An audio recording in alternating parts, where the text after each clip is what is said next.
Les éducateurs demandent souvent comment distinguer l'intimidation de la simple taquinerie.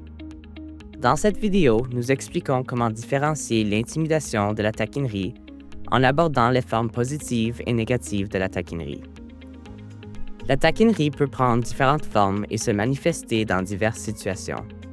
Elle consiste généralement à faire des remarques sur une caractéristique de quelqu'un dans le but de susciter une réaction. Par exemple, un adolescent peut taquiner un camarade en commentant sa tenue, ses notes ou son attitude.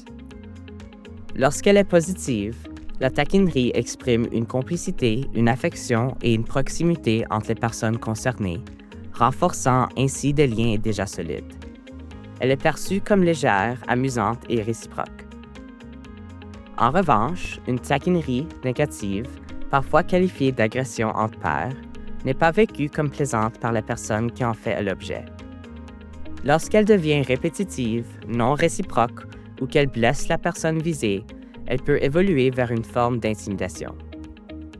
Dans ces cas-là, une dynamique de pouvoir s'installe. Celui qui taquine prend l'ascendant sur celui qui est taquiné. Ce déséquilibre de pouvoir est ce qui distingue l'intimidation d'une simple taquinerie. Un exemple illustrant comment la taquinerie peut évoluer vers l'intimidation est celui d'un élève qui, un jour, taquine un camarade à propos d'une tache sur son chemisier, ce qui fait rire les deux jeunes. Quelques jours plus tard, le jeune porte le même chemisier taché et est de nouveau moqué.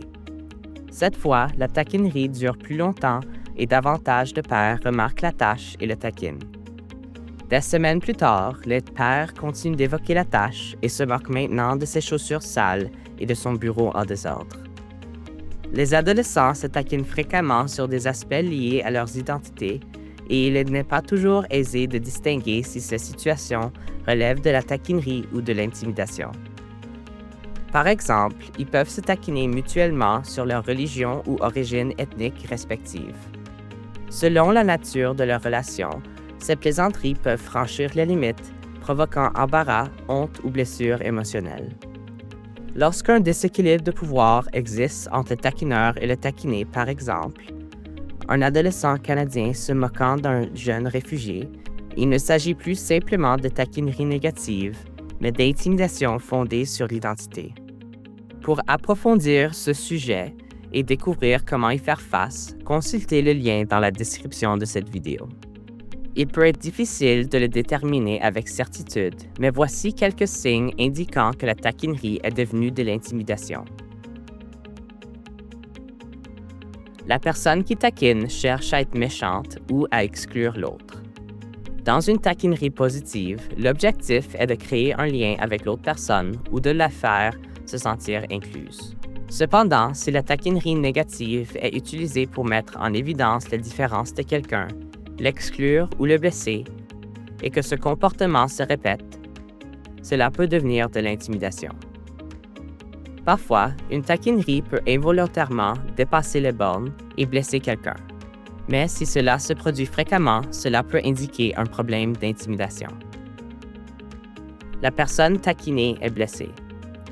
Une taquinerie positive ne blesse pas les sentiments. Si une plaisanterie blesse quelqu'un, il est important de l'arrêter. Même une taquinerie bien intentionnée peut causer du tort.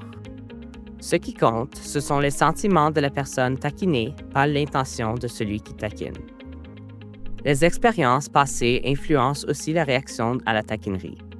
Par exemple, quelqu'un qui a beaucoup été victime d'intimidation peut être plus enclin à penser que quelqu'un le taquine pour être méchant. De plus, certains adolescents cachent leurs émotions. Ils peuvent être blessés même s'ils ne l'expriment pas. La taquinerie porte sur l'identité, le poids ou l'apparence ou utilise des insultes pour dénigrer quelqu'un en raison de ce qu'il est. Se moquer de l'apparence, du poids, de la race, de l'origine ethnique, de la religion ou de la sexualité de quelqu'un ou employer des insultes liées à ses caractéristiques est toujours nuisible. Ces formes de taquinerie banalisent l'utilisation de termes offensants et peuvent inciter d'autres personnes à les employer pour blesser. Ce type de commentaires et de mots devrait être proscrit. Il y a un déséquilibre de pouvoir entre le taquineur et le taquiné. Si la personne qui taquine a plus de pouvoir que celle qui est taquinée, par exemple, si elle est plus populaire, la taquinerie est plus susceptible de se transformer en intimidation. Cela est vrai même si les deux personnes sont amies. Si la taquinerie négative se répète, elle peut également créer un déséquilibre de pouvoir, même dans une relation où il n'y en avait pas auparavant. En raison de ce déséquilibre, il peut être très difficile pour la personne taquinée de demander à l'autre d'arrêter ou d'exprimer sa contrariété par crainte de perdre des amis. La taquinerie positive est toujours amusante et réciproque.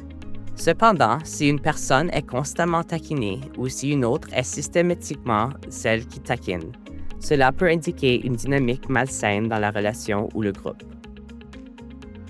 La taquinerie peut aussi virer à l'intimidation lorsqu'elle se produit entre deux personnes qui ne s'apprécient pas ou qui n'ont pas de lien fort. Quand une personne taquine quelqu'un qu'elle connaît peu, elle peut ne pas savoir les sujets sur lesquels il ne faut pas plaisanter. Il est aussi plus difficile pour la personne taquinée de percevoir l'intention derrière la taquinerie. Dans une taquinerie positive, il y a une base d'affection et de respect mutuel.